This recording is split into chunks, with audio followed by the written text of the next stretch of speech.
מעת לעת מצטרפים חברים חדשים לקישורית. עם הזמן נביא אותם כדי שנכיר אותם.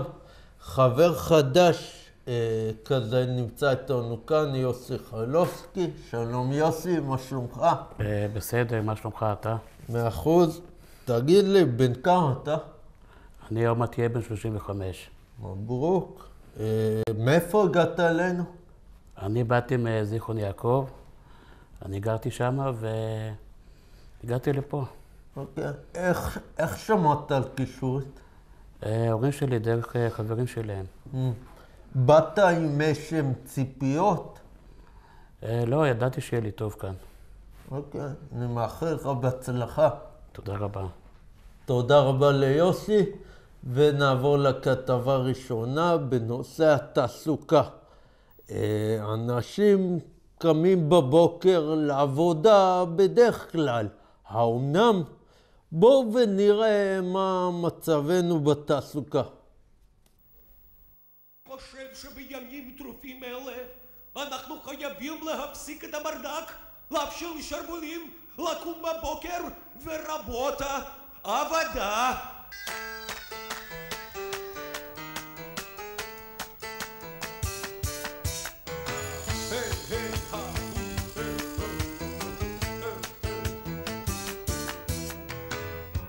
אז המדיניות היא, לדעתי, פשוטה והגיונית.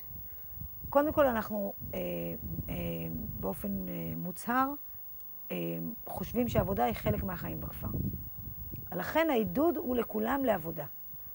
אני רוצה קודם כל לציין שמרבית חברי הכפר, אולי לא מדדתי באחוזים מדויקים, אבל להערכתי 95% עובדים. ובכן, אלה הנתונים הפורמליים שקיבלנו מהגר, אך נשאלת השאלה חשובה עוד יותר, מה מניע אנשים לצאת לעבודה, למרות הידיעה שעובדים ושאינם עובדים יקבלו את אותו מרק בארוחת צהריים? בסופו של דבר אנחנו לא כופים על בן אדם לעבוד. זאת אומרת, אדם שבחר במודע לא לעבוד, אנחנו לא נכפה עליו את זה. נותן תעסוקה בשביל הילד שלי, כאילו לך לצבוע או משהו כזה. אני אוהב כלבים, אז לראות גורים זה עושה טוב בלב, בנשמה. חייבים לעבוד, זאת אומרת, אין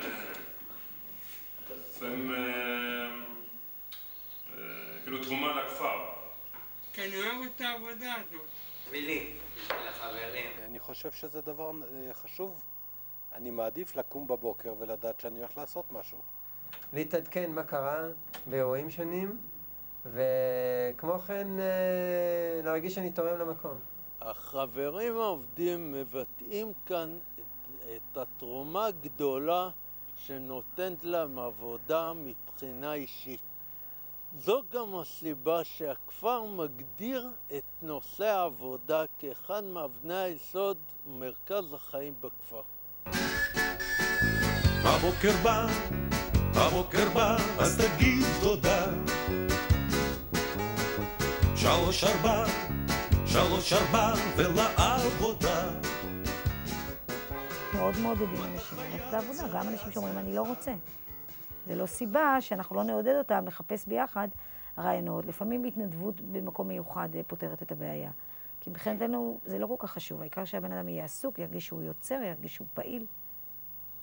השתייכות לעבודה יש לה גם קונוטציות חברתיות. כשאני שייך לצוות ואני באה בבוקר לעבודה, אני גם באה לפגוש חברים. רוב הפעמים אני כן מגיע. הפעמים שאני לא הגעתי בעיקר היו בגלל בעיות רפואיות. יש לי הרגשה אולי מוטעת שאני לא תמיד נחוץ, שאפשר להסתדר גם בלעדיי. חבל. מה אתה חייב את זה לעצמך? מה אתה חייב למשפחה? מה אתה חייב לשפוך הרבה זהה? אז 3-4 ולעבודה. ובכן, אם הצוות הסוציאלי והנהלת הכפר קבעו באופן מוצהר כי מדיניות הכפר היא לעבודה, מדוע אינם נלחמים בתופעה? אני לא מבין מדוע אדם שעובד פה תורם לכפר ולקהילה, ואדם שאינו עובד מקבלים את אותם זכויות ואת אותו שניצל בארוחת צהריים. אני חושב שזה פרדוקס, זה לא נכון, כי מי שעובד צריך לקבל זכויות, ומי שלא עובד ויושב בחדר, אז לא צריך לקבל זכויות. למה אני, שאני עובד ותורם למקום ונמצא פה כמה שעות, גם בימי סגריר וגם ביום חמה, צריך לקבל בדיוק אותם זכויות, כמו כאלה שלא עובדים, שמטיילים כל היום, לא עושים כלום. וזה אנחנו קישורית, לא גורעים טיפול או זכויות כהוא זה, כן, אף אחד מחבר שבחר לא לעבוד. אבל היום, כשכבר התחלנו עם התמריצים, ואנשים מקבלים תמריץ על עבודה, תמריץ כספי, אז בוודאי שפה הנקודה היחידה שמבחינה בין אנשים שהם עובדים או לא עובדים. לסיכום, אם אתם שואלים אותי, מה שהכי חשוב בחיים זה כסף, ורק כסף. לא סתם. מה שבאמת חשוב זה אתגר, לעשות עם עצמי משהו, לקום עם מטרה בחיים. זה הכי חשוב. אני שונא לא לעשות כלום. והקטע החברתי של לקום, לצאת, לדבר, לפגוש אנשים, זה יותר חשוב מסתם להסתגר ולהסתלבט בבית. זימנו לאולפן שניים, גיא הולצר וקובי ארז. שלום גיא. שלום ארז. מה שלומך? בסדר גמור. איפה אתה עובד? בדיר. אתה מרוצה? כן. מה מניע אותך לקום כל יום לעבוד? החיות. לעבוד עם חיות. אתה אוהב את זה? כן. יפה. יש לך סיפוק מזה? כן.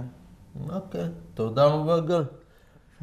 ונעבור לקובי ארז, שדעתו בעניין שונה. שלום קובי. שלום, צהריים טובים. גם לך, מה שלומך? טוב מאוד. תגיד לי, איפה אתה עובד? אני עובד בתקשורת. אתה מרוצה מזה? כן, מרוצה. אז למה נודע לי שאתה הולך אחרי אחות צהריים? אני חושב שאני צריך לשלב בין העבודה שלי לבין פעילויות הפנאי. ולפיכך החלטתי שלאחר ארוחת צהריים אני נח ויוצא לי פעילויות הפנאי. וככה אני משלב בין שני התחומים שמעניינים אותי. אוקיי. גם פעילויות פנאי וגם עבודה. תגיד לי, אם היו, כלומר, העניין הוא לא כספי, אם היו משלמים פה יותר, היית חוזר לעבוד? לא, זה לא קשור לכסף. אני פשוט חשוב לי באותה מידה גם העבודה, גם המנוחה באמצע וגם חיי הפנאי אחר כך. המנוחה חשובה לי להמשך היום. הבנתי. תודה רבה קובי.